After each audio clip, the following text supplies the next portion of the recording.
अवधूत चिंतन श्री गुरुदेव दत्त. श्री स्वामी समर्थ. सर्व मंगल मांगल्ये शिवे सर्वाद साधिके शरण्ये त्र्यंबके गौरी नारायण नमस्तुते.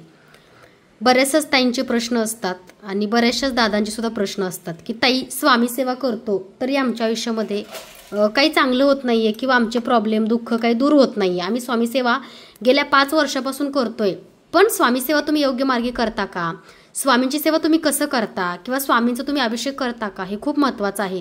स्वामी सेवा म्हणजे मठामध्ये जाणं, केंद्रामध्ये जाणं, खडीसाखर ठेवणं, अगरबत्ती लावणं, दिवा लावणं म्हणजे स्वामी सेवा नाहीये. केंद्रामध्ये गेलं पाहिजे, मठामध्ये सुद्धा गेलं पाहिजे स्वामींच्या, पण आपण घरामध्ये देवाची सेवा करत नाही आणि सगळ्या मंदिरामध्ये आपण फिरत असतो, त्याचा काहीच उपयोग नसतो.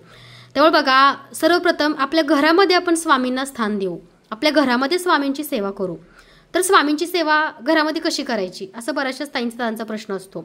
तर बघा, आता हे व्हिडिओ बनवायचं कारण काय आहे, कारण मला ह्या 3 वर्षामध्ये, मी आज 3 वर्ष झालं यूट्यूब चॅनलवरती काम करते. माझं चॅनेल आहे स्वामीमय लाईफ शीतल यूट्यूबला आणि स्वामी मूर्ती आर्ट इंस्टाला पेज आहे. तर बऱ्याचशाच ताई दादा आपल्या शॉपवरती आले आणि बऱ्याचशाच ताई दादांकडून समजलं की मी त्यांना एक प्रश्न केला की दादा तुम्ही स्वामींची सेवा करता म्हणजे कशी करता. काही नाही ताई म्हणे, मी प्रत्येक गुरुवारी मठात जातो, नमस्कार करतो आणि घरी येतो. घरामध्ये स्वामींची सेवा नाही, घरामध्ये आम्ही स्वामींची सेवा काहीच नाही करत. एक फोटो येत आहे, त्या फोटोला नमस्कार करतो. मग देवाला फक्त नमस्कार करून देव प्रसन्न होतो का सांगा बरं? नाही होत. देवाची तुम्ही उपासना करता का? त्या देवाला प्रत्येक क्षणी तुम्ही आवाज देता का? त्या देवाला प्रत्येक क्षणी तुम्ही बोलवता का? नाही बोलवत.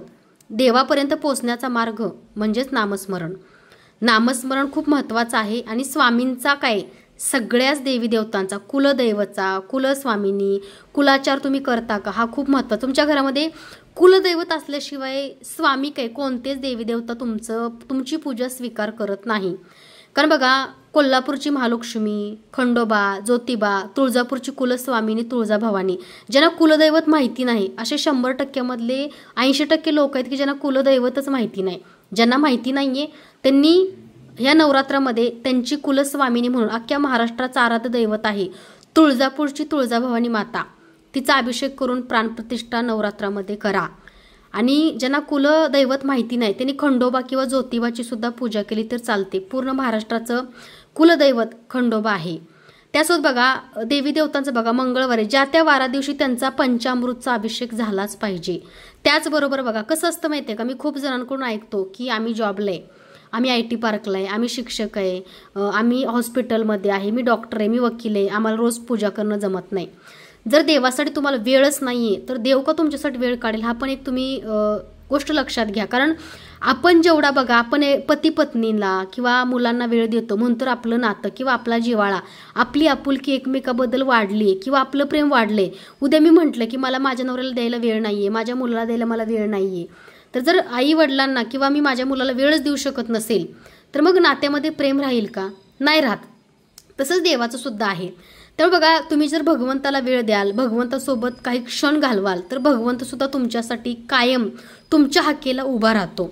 तरी स्वामींची मूर्ती बघा, पितळेमध्ये पण आहे स्वामी मूर्ती आर्टमध्ये आणि चांदीमध्ये पण आहे. तुम्हाला जी हवी तुम्ही ती घेऊन नित्य अभिषेक करायचे बरं का. काही जण असे म्हणतात की ताई फक्त गुरुवारचाच अभिषेक करतो आम्ही, रोज नाही करत. हे चुकीचं आहे. जर तुमच्या आयुष्यामध्ये अडचणी मोठ्या असतील तर तुमच्या घरामध्ये तुमच्या कुलस्वामिनी, कुलदैवताचा आणि स्वामींचा किंवा तुमचे गुरु कोणी असो, दत्तगुरू असो, बाळूमामा असो, त्या तुमची ज्या देवावरती, ज्या गुरुवरती श्रद्धा आहे त्या गुरुचा नित्य अभिषेक करणं गरजेचं आहे.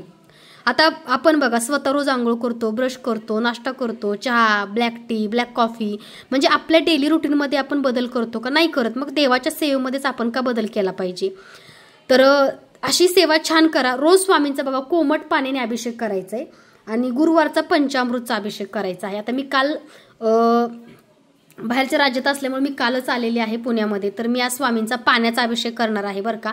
कारण मला शॉपवरती पण जायचं आहे, शॉपवरल्या स्वामींची पण पूजा सेवा करायची आहे. आज गुरुवार आहे आणि आज पंचामृतचा अभिषेक मला शक्य झाला नाही, असं कधीच होत नाही. पण पुढच्या गुरुवारी पण तुम्हाला माझा अभिषेक दिसेल स्वामींचा. स्वामींचा नित्य अभिषेक करून जे लोक तुमच्या घरामध्ये आजारी आहे, ज्यांना शारीरिक पीडा आहे, व्याधी आहे किंवा ज्याला खूप त्रास आहे घरामध्ये, सगळ्यांनी अभिषेकाचं तीर्थ घ्यायचं आहे. आणि स्वामींचा अभिषेक करताना बघा, मी रुद्राक्षाची अगरबत्ती लावलेली आहे, बरोबर 1.5 तास चालते. मी सिंगल लावते बरं का, स्टिक. तर बघा, स्वामींची मूर्ती तुम्हाला अशी विराजमान करायची. आपल्याकडे सोमपात्र सुद्धा मिळतं. तर स्वामींना अगोदर अष्टगंध लावून घ्यायचा आहे. त्याचबरोबर बघा स्वामींना अगरबत्तीने सुद्धा ओवाळून घ्यायचं आहे. श्री सद्गुरू अक्कलकोट निवासी राजाधिराज योगीराज श्री सद्गुरू स्वामी समर्थ महाराज की जय. हा तुपाचा दिवा लावला 1 तास 10 मिनिटं चालणारा 50 वातीचा डब्बा मिळतो, तो सुद्धा आपल्याकडे अवेलेबल आहे. आणि चांदीचं निरांजन पण तुम्हाला आपल्याकडे मिळेल. त्याचबरोबर बघा स्वामींजवळ एक फूल ठेवायचं आहे तुम्हाला. मी थोडक्यात अभिषेक दाखवते कारण इन्स्टावरती हा व्हिडिओ टाकायचा आहे, यूट्यूबला पण टाकेल, पण इन्स्टावरती खूप मोठा व्हिडिओ जात नाही, त्यामुळे मी थोडक्यात व्हिडिओ बनवते. तुम्ही सुद्धा तुमच्या घरामध्ये स्वामींचा नित्य अभिषेक करा आणि तुम्ही सुद्धा स्वामींची कृपा प्राप्त करा. श्री सद्गुरू अक्कलकोट निवासी राजाधिराज योगीराज श्री सद्गुरू स्वामी समर्थ महाराज की जय. अनंत कोटी ब्रह्मांड नायक भक्तवत्सल भक्ताभिमानी श्रीपाद श्रीवल्लभ विजय दत्त श्री सद्गुरू स्वामी समर्थ महाराज की जय. श्री स्वामी समर्थ श्री स्वामी समर्थ श्री स्वामी समर्थ श्री स्वामी समर्थ श्री स्वामी समर्थ श्री स्वामी समर्थ श्री स्वामी समर्थ श्री स्वामी समर्थ श्री स्वामी समर्थ श्री स्वामी समर्थ श्री स्वामी समर्थ श्री स्वामी समर्थ श्री स्वामी समर्थ श्री स्वामी समर्थ. स्वामींचा मंत्र म्हणत म्हणत तुम्हाला 108 वेळा किंवा 11 वेळा करायचा आहे. 108 वेळा नाही जमलं तर नित्य अभिषेक 11 वेळा का होईना पण स्वामींचा अभिषेक करा. पिरियड्स प्रॉब्लेम आला तर 5 दिवस मंदिर बंद ठेवा, पुन्हा स्वामींच्या अभिषेकला. तुम्हाला माझे स्वामी किती गोड हसताना दिसत आहेत बघा. मगाचा व्हिडिओ बघितला अभिषेकाच्या अगोदर, कारण जेव्हा जेव्हा स्वामींची मनापासून सेवा करते तेव्हा तेव्हा स्वामी खूप गोड हसतात असं मी खूपदा बघते आणि खूपदा जाणवतं. तुम्हाला सुद्धा दिसत असेल. फक्त ही 5 जवळपास बघा 2018 19 20 21 22 एक 4-5 वर्षापूर्वी फक्त ही एक पितळेची मूर्ती होती, पण सेवा करून त्याच्यामध्ये प्राण आलेले. जशी की बघा मोठी मूर्ती सुद्धा आहे माझ्या देवघरात, तुम्ही नेहमी बघता. तर ही मूर्ती जी आहे ती मूर्तीला बघा मला वस्त्र घालता येतात, स्वामींना सजवता येतं, म्हणून ही मोठी मूर्ती माझ्याकडे आहे. आणि त्याचं सुद्धा विशिष्ट महत्त्व आहे बरं का. पण त्याचा अभिषेक फक्त गुरुवारी करते आणि नित्य अभिषेक स्वामींचा बघा मी ह्या पितळेच्या मूर्तीवरती करते. तर माझे स्वामीमुळे किती गोड दिसत आहेत बघा हसताना, तुम्हाला सुद्धा दिसत असतील. कारण कसं असतं, जसं बघा तुम्ही रोज मला यूट्यूबला बघताय, आता मी बघा एक 4-5 दिवस बाहेर असल्यामुळं बऱ्याच त्यांचे मेसेजेस आले, कमेंट आले की ताई तुमचे व्हिडिओ येत नाहीत. म्हणजे तुम्ही मला फक्त व्हिडिओमध्ये बघता, पण मी तुमच्या एका फॅमिलीतनी मेंबर झाले किंवा तुमच्या परिवारातले एक मी सदस्य आहे, एक भाग आहे. तसंच स्वामींना सुद्धा तुमची सवय झालेली असते. बघा स्वामी किती गोड हसतायत. कोणाकोणाला स्वामी हसताना दिसत आहेत कमेंट करून नक्की सांगा. तर कसं असतं माहिती आहे का, जरी मी तुम्हाला 5-6 दिवस नाही दिसले तरी बऱ्याच ताईंनी ओंकारला मेसेज केले, ताईंची तब्येत बरी नाही आहे का, ताईंचे व्हिडिओ दिसत नाही, ताई लाईव्ह नाही आहे, काहीच नाही आहे, काय प्रॉब्लेम आहे. म्हणजे तुम्हाला इतकी माझी सवय झाली, मला तुम्ही रोज बघताय. काही ताई तर टी व्हीवरती मला बघतात डायरेक्ट. म्हणजे इतकं तुम्हाला मी तुमच्या घरातली वाटते. मग तुम्ही विचार करा की स्वामींचा कधीतरी अभिषेक करायचा. त्या देवाला सुद्धा तुमच्या भक्तीची गोडी लागलेली असते. त्या देवसुद्धा तुमच्या भक्तीची सेवेची वाट बघत असतो. स्वामी किती गोड हसताय बघा. तसंच बघा तुम्हाला माहिती आहे का, 4 दिवस मी बाहेर होते, एक 4 नाही 5-6 दिवस बाहेर होते, पण सारखं स्वामींचं ध्यान व्हायचं की स्वामी आलेल्या आंघोळ केली, स्वामींना रात्री दिवा लावला, अगरबत्ती लावली, शंखनाद केला, तेव्हा बघा स्वामींच्या शेजारचं बघा सूर्य अगदी खाली पडले बघा, सूर्य भगवान. म्हणजे स्वामी जेव्हा जेव्हा सेवा करतो, जेव्हा जेव्हा मनापासून स्वामींशी एकनिष्ठ कनेक्ट होतो, तेव्हा तेव्हा स्वामी आपल्यासमोर साक्षात येऊन बसतात बरं का. ह्याची प्रचिती अनुभव खूप येतात. त्यामुळे बघा तुमची सुद्धा स्वामींना सवय झाली. मी तर तुम्हाला 5 दिवस नाही दिसले तरी तुम्ही एवढे मेसेज केले. मग देवाची भक्ती काहीतरी देवानी द्यावी किंवा पैसा प्रॉपर्टी द्यावी म्हणून का करावी, कारण त्या देवाला सुद्धा तुमच्या भक्तीची ओढ आणि तुमच्या भक्तीची गोडी आणि तुमची सवय लागलेली असते. जसं बघा आपण शेजार राहतो, एखादा शेजार जरी सुट्टीवर गेला तरी आपण विचार करतो अरे कधी येणार आहे, मला करमत नाही, बोलायला कोणी नाही. तसं स्वामींना सुद्धा तुमची सवय झालेली असते. त्यामुळे बघा स्वामींची सेवा घरातली एक व्यक्ती जिवंत म्हणून करा. स्वामी हे अनुभव किंवा प्रचिती तर देतात, पण स्वामी म्हणजे सर्वस्व आहे. बघा किती मी बोलते ना तेव्हा तेव्हा स्वामी खूप गोड हसतात, तुम्हाला पण दिसत असतील. आता मगाचा व्हिडिओ बघा तुम्ही आणि आत्ताचा व्हिडिओ बघा, म्हणजे स्वामींना अभिषेक करते ना तेव्हा स्वामींना पण ही सेवा खूप अभिषेकाची आवडते. आणि तुम्हाला माहिती आहे का, आतापर्यंत तुम्हाला खूप चॅनलवरती स्वामींची सेवा अशी करा, तुम्ही हे वाचा ते वाचा, गुरुचरित्र करा, खूप खूप सेवा तुम्ही ऐकल्या असतील. पण कोण हे सांगतं का की अरे तुम्ही सगळं करताय पण त्या देवाचा अभिषेकच करत नाही, तो देव पारुसा, आणि त्याच्या पुढे फक्त दिवा आणि अगरबत्ती लावून तुम्ही सगळ्या गोष्टी करताय, म्हणजे देवाला पण आंघोळ घालणं किंवा देवाला अभिषेक करणं सुद्धा खूप गरजेचं आहे, हे सुद्धा तुम्ही लक्षात घ्या. त्यामुळे बघा, स्वामींचा नित्य अभिषेक कोण कोण करतं अशा ताईंनी कमेंट करा.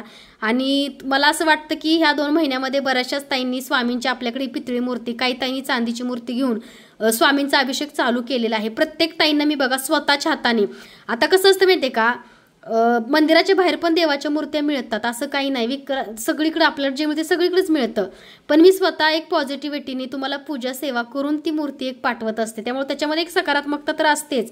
त्यामुळे बघा, भरपूर ताईंनी स्वामींची मूर्ती आपल्याकडे पितळेची घेतली, काहींनी चांदीची सुद्धा घेतली आणि स्वामींचा अभिषेक चालू केलेला आहे.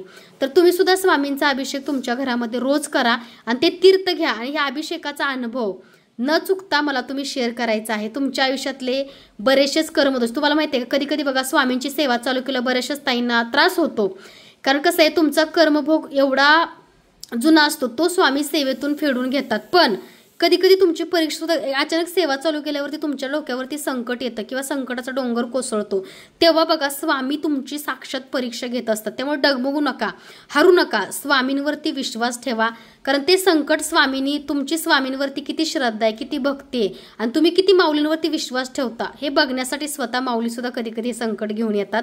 त्यामुळे बघा, डगमगू नका, स्वामींच्यावरती विश्वास ठेवा, ते संकट अलगद स्वामींनी वरती धरलेलं असतं, फक्त तुमचं एक कधी कधी परीक्षा होते बरं का. सेवा करताय, आता बघा एखादा व्यक्ती बघा आपल्याला खूप जीव लावतो, गोड गोड बोलतो, तेव्हा आपण विचार करतो की नाही ह्याला काहीतरी पाहिजे म्हणून हा व्यक्ती माझ्याशी गोड बोलतो, मग तेव्हा आपण पण परीक्षा घेतो की नाही की हा व्यक्ती गोड बोलतो म्हणजे ह्याला काहीतरी पाहिजे, म्हणजे आपण माणसं ओळखायला शिकतो, तसं स्वामी सुद्धा आपल्याला ओळखत असतात. त्यामुळे बघा, आपण जेवढी सेवा करू तेवढं स्वामींच्या जवळ जाऊ तेवढी परीक्षा जास्त होते, कारण स्वामींना आपल्याला खूप काही द्यायचं असतं, त्यांच्या भक्ताच्या स्वरूपात आपल्याला स्वीकारायचं असतं, म्हणून परीक्षा होते. त्यामुळे एकनिष्ठ राहा, स्वामींची सेवा करा, दत्तगुरूंची सेवा करा. दत्तगुरूंची सेवा तुम्हाला सांगितलीच आहे. दत्तगुरूंची मूर्ती सुद्धा आपल्याकडे मिळते, ज्यांच्या घरामध्ये निगेटिव्हिटी, करणी बाधा किंवा खूपच निगेटिव्हिटी आहे त्यांनी दत्तगुरूंची सेवा करा. बघा, दत्तगुरूंचा सुद्धा आज छान अभिषेक झालेला आहे. तर दत्तगुरूंची सुद्धा आपल्याकडे मूर्ती अवेलेबल आहे, श्रीयंत्र आहे, त्यासोबत बघा आपल्याकडे सुंदर अशा अगरबत्त्या, तुपाचे दिवे, सगळं तुम्हाला आपल्या स्वामीमूर्ती आर्टमध्ये पूजा साहित्य मिळेल. तर आजचा अभिषेक कसा वाटला, आणि न चुकता ज्या ज्या ताई अभिषेक करतात त्यांनी कमेंट करायला विसरू नका. स्वामींची मूर्ती हवी असेल तर मी खाली नंबर दिलाय, त्याच्यावरती मेसेज करून तुम्ही स्वामींची मूर्ती सुद्धा ऑर्डर करू शकता, अगदी घरपोच मिळेल, किंवा तुम्ही आमच्या शॉपला व्हिजिट करू शकता. तर सर्वांना श्री स्वामी समर्थ. swamimurtya.com ही आपली ई-कॉमर्स वेबसाईट आहे. कधी रिप्लाय मिळायला लेट झाला तर तुम्ही अगदी वेबसाईटवरती जाऊन तुम्ही स्वामींची मूर्ती, पूजा साहित्य ऑर्डर बुकिंग करू शकता. श्री स्वामी समर्थ सगळ्यांना. आणि तुम्ही सुद्धा तुमच्या घरामध्ये स्वामींचा, कुलदैवताचा अभिषेक करा, तुमच्या आयुष्यामधले 100% प्रॉब्लेम नक्की दूर होतील.